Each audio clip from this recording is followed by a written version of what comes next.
Hello అండి. No maida, no electrical beater, no sugar ఇవేవీ లేకుండా హెల్దీ అయిన బనానా ప్యాన్ కేక్స్ని చేస్తున్నాను. ఈ స్నాక్స్ రెసిపీని ఎలా చేయాలో దాని ప్రాసెస్ ఏంటో ఈ వీడియోలో చూసేద్దాం. ముందుగా ఈ ప్యాన్ కేక్స్ కోసం బాగా పండిన 4 బనానాల్ని పొట్టు తీసి కట్ చేసుకొని మిక్సర్ జార్లో వేసుకొని గ్రైండ్ చేసుకోవాలి. గ్రైండ్ చేసుకున్న బనానాను ఒక బౌల్లోకి వేసుకోవాలి.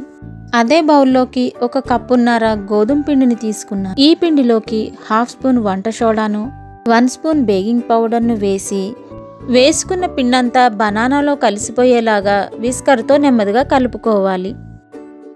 ఈ ప్యాన్ కేక్స్ స్వీట్ కోసం 1 కప్పు బెల్లమును తీసుకొని ఒక ప్యాన్లో వేసుకొని కొన్ని వాటర్ వేసుకొని కరిగించుకోవాలి. ఈ బెల్లం పాకం ఏమీ అవసరం లేకుండా బెల్లం కరిగిపోతే సరిపోతుంది. ఇలా వీడియోలో చూపిస్తున్నట్లు కరిగిపోయిన తర్వాత స్టవ్ ఆఫ్ చేసుకొని చల్లారిన తర్వాత పిండిలో వేసుకోవాలి. వేసిన బెల్లం అంతా పిండిలో కలిసేలాగా చక్కగా విస్కర్తో నెమ్మదిగా కలుపుకోవాలి.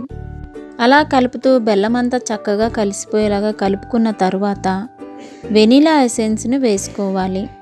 కాచి చల్లార్చిన 1/2 కప్పు పాలను కొంచెం కొంచెంగా వేస్తూ కలుపుకోవాలి. 1/2 కప్పు పాలు వేసినాక కూడా ఇంకా పిండి కాస్త గట్టిగా ఉందనుకుంటే ఇంకా కాసిని పాలు కానీ లేదా కొన్ని వాటర్ కానీ వేసి కలుపుకోవచ్చు. ఈ పిండిని విస్కర్తో కలుపుతున్నాం కాబట్టి కొంచెం టైం పడుతుంది. అలా ఈ పిండి రిబ్బన్ కన్సిస్టెన్సీ వచ్చేంత వరకు కలుపుకోవాలి. అది అలా పక్కన పెట్టేసి స్టవ్ మీద ఒక ప్యాన్ పెట్టుకొని కొంచెం బటర్ని వేసుకొని కరగనివ్వాలి. కరుగుతున్న బటర్ని ప్యాన్ కంతటికి స్ప్రెడ్ చేసి మనం ముందుగా కలిపి పెట్టుకున్న పిండిని గుంటగా ఉండే చారుగరిటెతో కానీ లేదా ఒక చిన్న గిన్నెతో కానీ ప్యాన్ మీద స్ప్రెడ్ చేసుకోవాలి. ఇలా ఆ ప్యాన్కి సరిపోయినన్ని వేసుకొని లో ఫ్లేమ్లో కాల్చుకోవాలి. ఇలా ఒకవైపు కాలిన తర్వాత రెండో వైపుకి టర్న్ చేసుకొని 2 వైపులా కాల్చుకోవాలి. ఇవి లో ఫ్లేమ్లో పెట్టినా త్వరగానే కాలిపోతాయి. దగ్గరే ఉండి చూసుకోవాలి, లేదంటే మాడిపోతాయి.